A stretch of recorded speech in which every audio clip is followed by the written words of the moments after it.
नमस्कार। आइए सुनते हैं माँ की मधुर स्मृतियाँ नामक पुस्तक से श्री श्री माँ शारदा देवी के बारे में स्वामी गौरीश्वरानंद जी की स्मृतियाँ।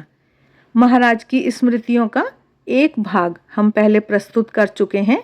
आज इसका अंतिम भाग हम प्रस्तुत करने जा रहे हैं। महाराज कह रहे हैं कि उन दिनों जयराम बाटी में पढ़े लिखे लोगों की संख्या अति अल्प थी। महिलाओं में 2-4 ही बंगला में अपना नाम लिख पाती थीं। माँ कहती, बनर्जी परिवार में एक बहू आई है, वह कोलकाता की लड़की है, घड़ी में चाबी देना जानती है। घड़ी में चाबी देना माँ की दृष्टि में बड़ा बुद्धिमत्ता का काम था, क्योंकि उन्होंने BA MA पास और हाथ में घड़ी बांधे लड़कियों को कभी नहीं देखा था। वे लालटेन की भी सफाई नहीं कर पाती थीं। कहती, बेटा तू ही कर, इसमें बहुत से पुर्जे हैं, मुझसे नहीं होगा। इधर माँ तो वर्ण परिचय का पहला भाग पूरा करके दूसरे भाग की पहली पंक्ति का एक ऐक्य, माणिक्य तथा कुवाक्य तक ही सीख पाई थीं कि भांजे हृदय ने उनके हाथ से किताब छीनकर कहा था, स्त्रियों का अधिक लिखना पढ़ना अच्छा नहीं, इससे चरित्र ठीक नहीं रहता। छिप छिप कर लड़कों के साथ पत्र व्यवहार करेंगी और नाटक उपन्यास पढ़ेंगी। लेकिन बड़े आश्चर्य की बात यह है कि अक्षर ज्ञान न रहते हुए भी आध्यात्मिक विषयों में माँ का ज्ञान पूर्ण था। स्वामी गौरीश्वरानंद जी कह रहे हैं कि उस समय आयु में मैं छोटा था। भक्त और साधु ब्रह्मचारीगण माँ से अनेक प्रश्न करते। मुझे भय लगता कि माँ तो कुवाक्य तक ही पढ़ी हैं, क्या इन सब प्रश्नों का उत्तर दे पाएंगी? ये लोग बेलूर जाकर पूजनीय स्वामी ब्रह्मानंद, स्वामी शिवानंद, स्वामी शारदानंद आदि से क्यों नहीं पूछते? वे लोग कितना शास्त्र पाठ करते हैं, लेकिन माँ कभी कहती नहीं कि इन प्रश्नों के उत्तर राखाल, तारक या शरद से पूछो।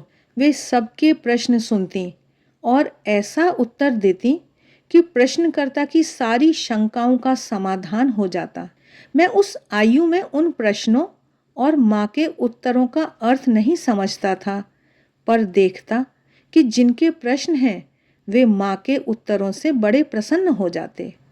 उद्बोधन, तत्वमंजरी आदि पत्रिकाओं के आने पर माँ पूछती, उद्बोधन में शरद का लिखा हुआ कुछ निकला है क्या? कुछ रहने पर पढ़ने को कहती। एक बार तत्वमंजरी में संस्कृत का एक श्लोक प्रकाशित हुआ था। पढ़कर सुनाने पर माँ बोली, बंगला में बता। उसमें आए देशी केंद्रम आदि शब्दों का अर्थ ज्ञात न होने और वहाँ शब्दकोश भी न होने के कारण मैं बोला, सारे शब्दों का अर्थ मैं नहीं जानता, स्कूल जाकर पंडित जी से समझने के बाद आकर आपको सुनाऊंगा। लेकिन उन्होंने छोड़ा नहीं। बोली, जितना जानता है वही बता। छोटे छोटे विषयों में भी माँ की तीक्ष्ण दृष्टि रहती। एक दिन खाने की पत्तलों पर हल्का सा पानी छिड़ककर मैं उन्हें बिछाने लगा। तभी माँ बोल पड़ी, आहा, लड़के खाएंगे, अच्छी तरह धो ले, नहीं तो धूल रह जाएगी। जब तक मेरे शरीर में शक्ति थी तब तक मैं हर पत्ते को धोकर कपड़े से पोंछती थी। महाराज आगे बता रहे हैं कि एक अन्य दिन जब मैं भोजन के आसन बिछा रहा था तो वे अपने कमरे के बरामदे से देखकर बोली, सीधा नहीं है। मेरे थोड़ा बहुत परिवर्तन करने पर भी बोली, अब भी सीधा नहीं हुआ। मैं समझ नहीं पा रहा था कि भूल कहाँ हो रही है, अतः वे स्वयं आकर के ठीक से आसन बिछा गईं। तब मैंने देखा कि अब सभी आसन समान दूरी पर और सामने से सीधी रेखा में है। महाराज आगे बता रहे हैं कि एक दिन एक सन्यासी वाराणसी से एक बहुत बड़ा बेल का फल लाए थे। माँ ने वह बेल अपनी खाट के नीचे रख दिया था। वे नलिनी दीदी के कमरे के बरामदे में बैठकर सब्जियां काट रही थीं। मैं भी उनके साथ बैठा सब्जियां काट रहा था। कार्य पूरा हो जाने पर उन्होंने मुझे बेल ले आने को भेजा। मैंने इतना बड़ा बेल कभी देखा नहीं था। उसे कुम्हड़ा समझकर मैंने कहा, आपकी खाट के नीचे तो बेल नहीं है माँ। माँ बोली, मैंने स्वयं रखा है, कहाँ चला जाएगा, ठीक से देख। मैंने फिर कहा, नहीं माँ, बेल तो नहीं है, इस पर वे बोलीं, खाट के नीचे क्या है? मैंने उत्तर दिया, एक कुम्हड़ा है। तब वे हंसते हंसते बोलीं, वह कुम्हड़ा ही ले आ। हाथ में लेते ही मैं समझ गया, अरे यह तो बेल है। तब माँ और भी हंसने लगी। एक बार पावना पूर्वी बंगाल से एक भैया भाभी माँ से दीक्षा लेने आए। माँ उदार भाव से सभी को दीक्षा देती। उनकी भी दीक्षा हुई। भैया का नाम कालीपद राम था। वे एक स्कूल में शिक्षक थे। भाभी की आयु कम थी। मेरे सामने उनके घूंघट निकालने पर माँ बोली, बहू तुम राम में से भी शर्माती हो। वह तो मेरी बेटी की तरह है। इसके बाद से उन्होंने फिर कभी मेरे सामने पर्दा नहीं किया। एक दिन मैंने देखा कि भाभी एक साथ ही 3 रोटियां बेल रही हैं। अब तक मेरे साथ उनकी खूब घनिष्ठता हो चुकी थी। मैं उनके पास जा बैठा और बोला, भाभी मुझे भी सिखा दीजिए। उन्होंने दिखा दिया कि कैसे चकले पर पहले थोड़ा आटा छिड़क कर, उसके ऊपर एक लोई रखकर, उसे थोड़ा दबाने के बाद उसके ऊपर फिर आटा छिड़क कर, उस पर एक और लोई रखकर, थोड़ा दबाकर, उसके ऊपर भी आटा छिड़क कर, तीसरी लोई रखकर, थोड़ा दबाने के बाद उसके ऊपर भी आटा छिड़क कर और चकले पर अच्छी तरह आटा डालकर गोल गोल बेलने से एक साथ 3 रोटियां तैयार हो जाती हैं। उन्हें हाथ से नहीं घुमाना पड़ता। जब किनारे और बीच के भाग अच्छी तरह पतले हो जाएं, तब दोनों ओर उलट पलट कर झाड़ कर उठा लेना होगा। शिक्षा तो पूरी हो गई, लेकिन जब अभ्यास करने चला तो 3 रोटियों की जगह एक ही हो गई। मैं समझ गया कि कम आटा लगाने के कारण ही ऐसा हुआ है। थोड़ा अधिक आटा लगाकर बेलने पर 3 रोटियां बन गईं, पर रोटियां गोल नहीं, बल्कि भारतवर्ष के मानचित्र की भांति टेढ़ी मेढ़ी थीं। कई बार तोड़कर बनाने के बाद 3 अच्छी रोटियां बन गईं। एक दिन पुरुष भक्तों की संख्या ज़्यादा थी और स्त्री भक्तों में कोई ना था। माँ ने ढेर सारा आटा सानने को दिया। मैंने आटा गूंथ कर रख दिया। माँ नलिनी दीदी से बोली, नलिनी तू रोटियां सेक, मैं और राम में बेल बेल कर तुझे देते जाएंगे। माँ छोटी बेलन से रोटियां बेलने लगीं और मैं लकड़ी के बड़े चकले पर मोटी बेलन से एक साथ 3-3 रोटियां बेलने लगा। काम जल्दी जल्दी होने लगा। तभी नलिनी दीदी सहसा बोल पड़ी, बुआ राम में की रोटियां तुमसे अच्छी फूल रही हैं। कहने भर की देर थी कि माँ मुंह फुलाकर चकला बेलन एक ओर खिसकाकर बैठ गईं और बोली, मैं रोटियां बेलते बेलते बूढ़ी हो गई और राम में दूध पीता बच्चा वह मुझसे अच्छी रोटियां बेल रहा है। मैं अब और नहीं बेलूंगी, वही बेले। माँ तो चकला बेलन सरकाकर बैठ गईं। मैं भी चकला बेलन छोड़कर उठ गया और माँ से बोला, यदि आप नहीं बेलेंगी तो मैं भी नहीं बेलूंगा। मैं भी चला। माँ ने देखा कि एक साथ 2 लोगों के बेलने से काम जल्दी खत्म हो जाएगा और ठाकुर को भोग देने तथा लड़कों को प्रसाद देने में देरी नहीं होगी, इसलिए वे फिर बेलने बैठीं। मैंने नलिनी दीदी को डांटा, जब 2 लोग तुम्हें एक साथ रोटियां बेलकर दे रहे हैं तो तुमने कैसे जाना कि कौन सी रोटी बुआ की है और कौन सी राम में की है? मैं भला कभी माँ से अच्छी रोटियां बेल सकता हूँ? तुम बेकार की तुलना क्यों करती हो? महाराज कह रहे हैं कि इस समय मेरी उम्र 88 वर्ष है। आज कभी कभी मैं यह सोचता हूँ कि उस समय माँ ने ऐसा अभिमान क्यों किया। इसका कारण खोजने पर शास्त्रों में पाता हूँ कि इनका व्यवहार इसी प्रकार विचित्र होता है, कभी छोटे बच्चे की तरह और कभी ज्ञानी की भांति। कभी उदार होकर सबको शिक्षा दे रही हैं, सबके प्रश्नों का समाधान कर रही हैं और कभी छोटी बच्ची की तरह व्यवहार कर रही हैं। महाराज बता रहे हैं कि माँ का खर्च तो चल जाता था, पर अधिक रुपए कभी नहीं रहते थे। मुझसे उन्होंने बक्सा खोलकर सारे रुपए निकाल लाने को कहा। मैंने बताया 11 रुपए हैं। वे रुपए मुझे देकर बोली, 1 रुपए का तेल, 1 रुपए का आटा 2 रुपए का घी आदि खरीद लाना। मैंने कहा, नहीं माँ, आप जैसा बोल रही हैं सब लिख ले रहा हूँ, पर मैं 5 सेर 2.5 सेर के हिसाब से खरीदूंगा, इससे दर में लाभ होगा। माँ खूब प्रसन्न होकर बोली, हाँ बेटा, तुम बुद्धिमान लड़के हो, तुम्हारी जैसी इच्छा खरीद कर ले आना, मैं तो इतना हिसाब नहीं कर सकती। कभी कभी रुपये समाप्त हो जाने पर वे कहती, अंग्रेजी महीने की आज कौन सी तारीख है? मेरे 27 कहने पर पूछती, और कितने दिन बाकी हैं? मेरे 4 दिन कहने पर कहती, तो फिर क्या है, कुछ दिन बाद ही तो इंदु के रुपए आएंगे, मास्टर एम के भी 5 रुपए आएंगे, उस समय अधिक खरीद लेने से ही हो जाएगा। उन दिनों रांची के इंदु बाबू 15 रुपए प्रति माह के हिसाब से भेजते, जो ठीक 1 या 2 तारीख को आ जाते थे। मास्टर महाशय भी 5 रुपए भेजते थे। उन दिनों वहाँ चावल 2 रुपए में 1 मन मिलते थे। एक बार हमारे प्रधान अध्यापक प्रबोध बाबू और इंदु बाबू की जयराम बाटी में मुलाकात हुई। दोनों के बीच खूब गाढ़ी छनती थी। 2-3 दिन बाद प्रबोध बाबू की कुआलपाड़ा जाकर रहने की इच्छा हुई, क्योंकि अधिक लोगों के रहने पर माँ को कष्ट होता। परंतु माँ बोली, कुआलपाड़ा क्यों, यहीं रहो ना, खाने की ही तो बात है, मुझे कोई कष्ट नहीं होगा। तुम दोनों में अच्छी दोस्ती हुई है, जितने दिन इंदु है यहीं रहो।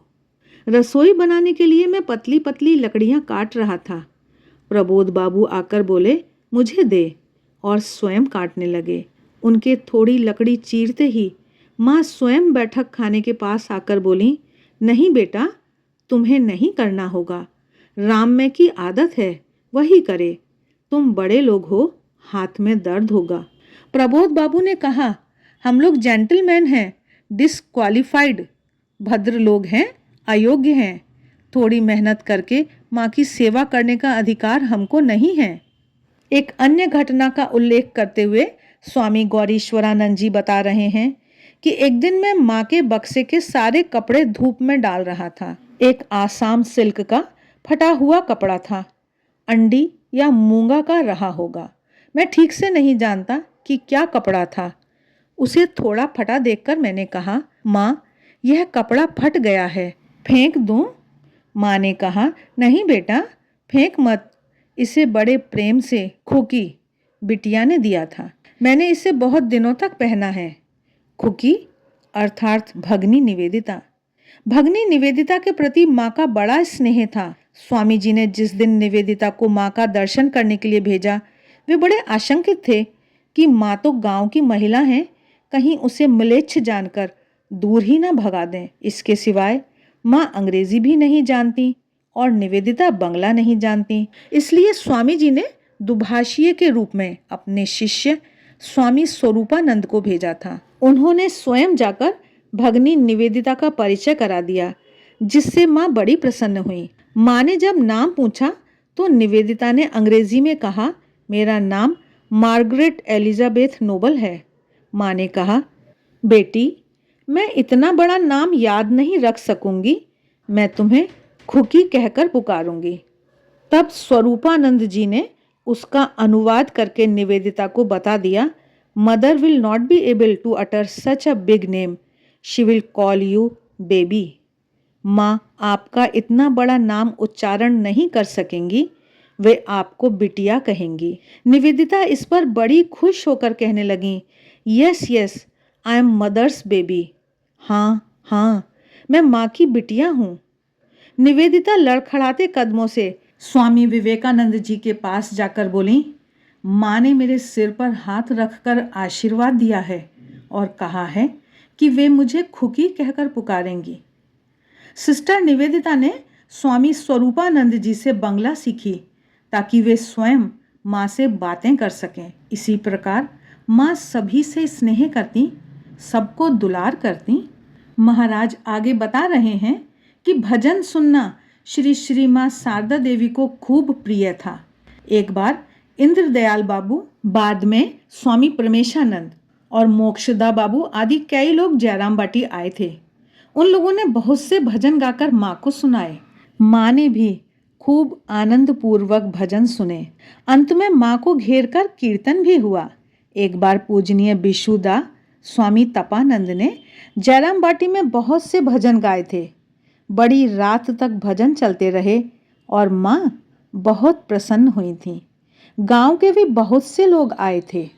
एक स्त्री भक्त द्वारा माँ की सेवा करने की बात उठने पर माँ ने कहा, नहीं बेटा, यहाँ ठाकुर की सेवा होती है, ऐसा नहीं चलेगा। मैं सत की भी माँ हूँ, असत की भी माँ हूँ, सती की भी माँ हूँ, असती की भी माँ हूँ।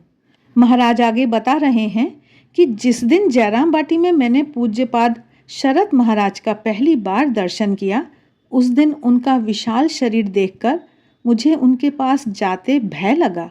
इसीलिए रास्ते में उन्हें देखकर मैं किनारा काटकर माँ के पास चला गया। माँ को प्रणाम करते ही वे बड़े आनंद पूर्वक बोली, राम, मैं शरत आया है, तूने देखा? मैंने कहा, हाँ माँ, दूर से देखा है। माँ बोली, पास नहीं गए, शरत को प्रणाम नहीं किया? मैंने कहा, नहीं माँ, भय लगता है। माँ बोली, बुद्धू लड़के, शरत से कैसा भय? देखना वह तुझे कितना स्नेह करेगा, जा। माँ के कमरे के भीतर से जाकर मैंने पूजनीय शरत महाराज को प्रणाम किया। उन्होंने मेरा नाम, घर कहाँ है, जयराम बाटी क्यों आया हूँ, कोई सगा या मित्र है या नहीं आदि सब कुछ पूछा। मुझे ऐसा लगा कि मुझे छोटा समझकर मैं माँ के पास ही आता हूँ, इसका मतलब नहीं समझ सके हैं। अतः मैंने सीधा उत्तर दिया, मैं हर शनिवार को माँ के पास आता हूँ और सोमवार को स्कूल चला जाता हूँ। तब उन्होंने समझा। उनकी बातें इतनी स्नेहपूर्ण थीं कि मुझे बड़ा ही आनंद मिला। कुछ ही मिनट बाद माँ ने मेरा नाम लेकर पुकारा और मुझे कुछ खाने को दिया। तब पूजनीय शरत महाराज को समझने में देर नहीं लगी कि माँ मुझे बहुत स्नेह करती हैं। मैं घर के भीतर सभी के साथ खूब घनिष्ठ भाव से परिचित हूँ। ऐसा जानकर शरत महाराज मुझसे बोले, देख, माँ किस समय क्या करती हैं देखना। जब उनके हाथ में कोई काम ना रहे तब मुझे आकर बताना। उस समय मैं तुझे पूछ आने को कहूँगा कि मैं उन्हें प्रणाम करने आऊँ या नहीं। देख, जैसा कहा है वैसा ही करना, अपनी बुद्धि मत लगाना। मैं समझ गया कि काम के समय मैं कहीं माँ से प्रणाम की बात ना पूछ बैठूं, इसीलिए उन्होंने सावधान किया है। मैं ठीक उनके आदेशानुसार जाकर कहता, महाराज, माँ सब्जियां काटकर अब अपने कमरे में बैठी हैं। सुनते ही महाराज कहते, माँ के पास जाकर हाथ जोड़कर पूछा कि मैं इस समय प्रणाम करने आऊं या नहीं। माँ से पूछते ही वे कहती, हाँ बेटा, शरत से आने को कह दे। मैं महाराज के पीछे पीछे जाकर बरामदे में खड़े होकर सब देखता। माँ के कमरे का द्वार छोटा और महाराज का शरीर बड़ा स्थूल था। वे सीधे नहीं घुस पाते, अतः तिरछे होकर घुसते। माँ अपनी खाट पर बैठकर दोनों पांव जमीन पर रखती। महाराज घुटने के बल बैठकर माँ के श्री चरणों में सिर रखकर प्रणाम करते। तब माँ भी दोनों हाथ उनके सिर पर रखकर आशीर्वाद देती। तत्पश्चात महाराज पूछते, माँ, आप ठीक तो हैं ना? माँ उत्तर देती, हाँ बेटा, मैं ठीक हूँ, तुम ठीक हो ना? वे कहते, हाँ माँ, मैं ठीक हूँ। हर रोज मैं यही एक प्रश्न और यही एक उत्तर सुनता। प्रणाम के बाद महाराज धीरे धीरे उठकर माँ की ओर पीठ न करके उल्टा चलते हुए कमरे से बाहर आकर सीधे चलकर बैठक खाने के कमरे में आ जाते। माँ उनके सामने घूंघट काटती थीं, इसलिए कहते, मैं मानो उनका ससुर हूँ, मेरे सामने भी इतना बड़ा घूंघट। स्वामी गौरीश्वरानंद जी आगे बता रहे हैं कि आजकल अनेक भक्त कितनी कुछ विचित्र बातें कहते हैं, सुनकर हंसी आती है। कोई कोई मुझसे पूछते हैं, माँ क्या गले में सोने का हार पहनती थीं और सिंदूर लगाती थीं? मैं उनसे कहता हूँ, ये सब बेकार की बातें हैं। माँ केवल हाथ में सोने का कड़ा पहनती थीं और गले में सोने के पतले तार में गुथी हुई रुद्राक्ष माला पहनती थीं। केशवानंद स्वामी के पूर्वाश्रम की धर्मपत्नी माँ के शरीर में तेल मल देती। मेरे पूछने पर उन्होंने बताया था, ये सब बेकार की बातें हैं। मैं माँ के सिर से पके हुए बाल निकाल दिया करता, लेकिन मैंने कभी भी सिंदूर नहीं देखा। रामकृष्ण पुंथी के रचयिता श्रद्धेय अक्षय मास्टर कहते, देखो भाई, ठाकुर मेरे गुरु और सर्वस्व हैं, लेकिन तो भी माँ का स्नेह ऐसा है कि यदि ठाकुर का स्मरण दिन में 200 बार होता है तो माँ की याद 1000 बार आती है। ठाकुर मानो प्रचंड सूर्य हैं और माँ मानो स्निग्ध चंद्रमा है। लेकिन भाई, ऐसी स्नेहमयी माँ होकर भी वे प्रारब्ध नहीं काटती। उसका इस शरीर पर ही भोग हो जाएगा। तत्पश्चात उन्होंने एक घटना सुनाई। एक दिन मैं और उमेश डॉक्टर माँ के दर्शन करने गए। बातचीत के प्रसंग में माँ ने सहज सरल भाव से अपनी उंगली की पोर दिखाकर कहा, बुढ़ापे में अक्षय को थोड़ा कष्ट होगा। अक्षय मास्टर बताते हैं कि उस समय तो मैं कुछ समझ नहीं पाया। बाद में मैंने घर में बैठकर जितना ही सोचा उतना ही प्राण छटपटाने लगे। 2-3 दिनों बाद उमेश डॉक्टर माँ के दर्शन करने गए। मैंने उनसे कहला भेजा, जाकर माँ से कहना कि मुझे आखिरी समय में कष्ट होगा सुनकर दुश्चिंता हो रही है। माँ आशीर्वाद दें कि यह कष्ट कट जाए। पर वह सुनकर भी माँ ने कहा था, थोड़ा सा कष्ट होगा। नहीं होगा, ऐसा उन्होंने नहीं कहा। और वह थोड़ा सा कष्ट कैसा है, यह तो समझ ही पा रहे हो। अक्षय मास्टर को जीवन के अंतिम दिनों में बहुत कष्ट भोगना पड़ा था, लेकिन दिन रात वे माँ ठाकुर की बातों के सिवाय अन्य कोई बात नहीं करते थे। मुझे बहुत सी बातें बताकर कहते, इस समय केवल सुनकर रखो, बाद में जब माँ कृपा करेंगी तब एक दिन तुम्हें सारी उपलब्धियां होंगी। उस समय याद आएगा, हाँ, वृद्ध ने यह सब ठीक ठीक ही तो कहा था। स्वामी गौरीश्वरानंद जी की, श्री श्री माँ शारदा देवी की ये मधुर स्मृतियाँ माँ को जैसा मैंने देखा अब शेष होती हैं। आशा है आज का यह वीडियो आपको अच्छा लगा होगा और आप इस पर कुछ ना कुछ चिंतन व मनन अवश्य करेंगे। वीडियो अच्छे लगते हैं तो लाइक का बटन ज़रूर दबाएं, कमेंट बॉक्स में कमेंट करके बताएं। मिलते हैं फिर, तब तक देखते रहिए देवाक्षर। आप सभी का बहुत बहुत धन्यवाद।